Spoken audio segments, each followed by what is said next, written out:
आज हम बात करने वाले एक ऐसे शख्स के बारे में जिसे 15 से 20 साल की उम्र में ही 20 करोड़ से ज़्यादा कमाए, वो भी चेक फ्रॉड करके।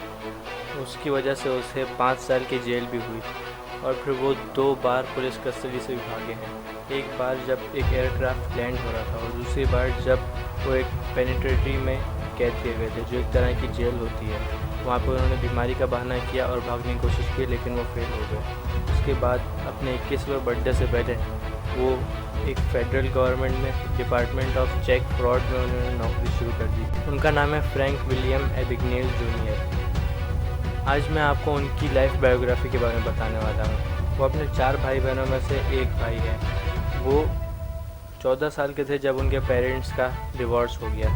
उनके सबसे पहले विक्टिम उन्हीं के फादर थे, जिन्होंने ट्रिक किया था।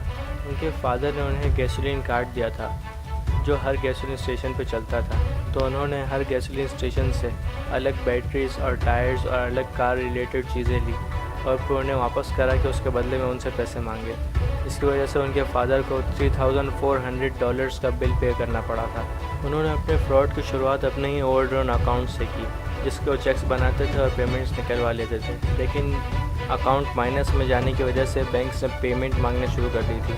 तो उन्होंने अलग अलग बैंक्स में अकाउंट खोलना शुरू कर दिए, लेकिन उसकी वजह से भी उन्हें अलग अलग आइडेंटिटीज़ बनानी पड़ रही थी। तो उन्होंने अपनी फ़ेक चेक्स बनाना शुरू कर दिए, जैसे वो पेरोल चेक्स बनाते थे और पेमेंट ले जाते थे।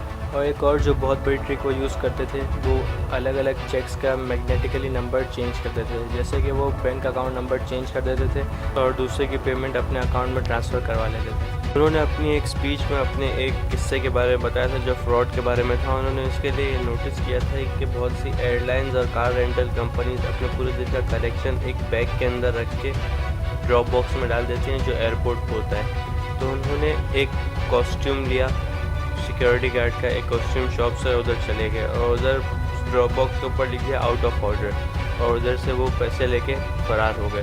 और फिर बाद में सोच रहे थे कोई कैसा ऐसे सोच सकता है कि drop box out of order हो सकता है, क्योंकि वो तो सिर्फ एक डब्बा है जहाँ पे हम अपना सामान रख देते हैं ताकि वो कलेक्ट हो जाए। ये सब करने के लिए उन्होंने बहुत सारे प्रोफेशंस भी तैयार किए थे, जैसे कि एक को पायलट, एक टीचिंग असिस्टेंट, एक फिजिशियन और एक अटर्नी।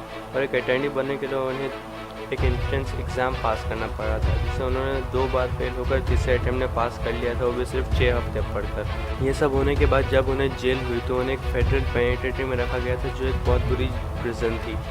उधर उनके पास ना मैट्रेस था, ना कोई टॉयलेट था और पानी भी बहुत लिमिटेड और कम था। और उस जगह की सबसे बुरी बात ये थी कि उन्हें न्यूड रखा गया था, मतलब बगैर कपड़ों के। लेकिन उनकी लॉयर की दरख्वास्त पर उनकी जो वहाँ की 1 साल की सज़ा थी वो कम होकर 6 महीने की हो गई थी। और 6 महीने के बाद उन्हें दूसरी जेल में शिफ्ट कर दिया गया, जहाँ पर उनकी ट्रीटमेंट काफ़ी अच्छी थी और उन्हें अच्छी तरह से वहाँ पर रखा गया था।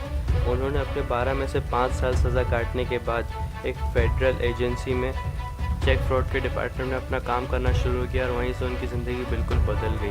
तो अगर आपको ये वीडियो पसंद आई है तो इस वीडियो को लाइक कीजिए और वीडियोस के लिए सब्सक्राइब कीजिए जो मैं आगे जाके बनाने वाला हूँ, और बेल के आइकन को भी दबा दीजिए ताकि आपको हर वीडियो के नोटिफिकेशंस मिल पाएँ। और हाँ, इनकी लाइफ के ऊपर एक बहुत अच्छी film catch me if you can भी बनी है, वो अगर आप देखना चाहते हैं तो देख सकते हैं। और फाइनली थैंक्स फॉर वॉचिंग।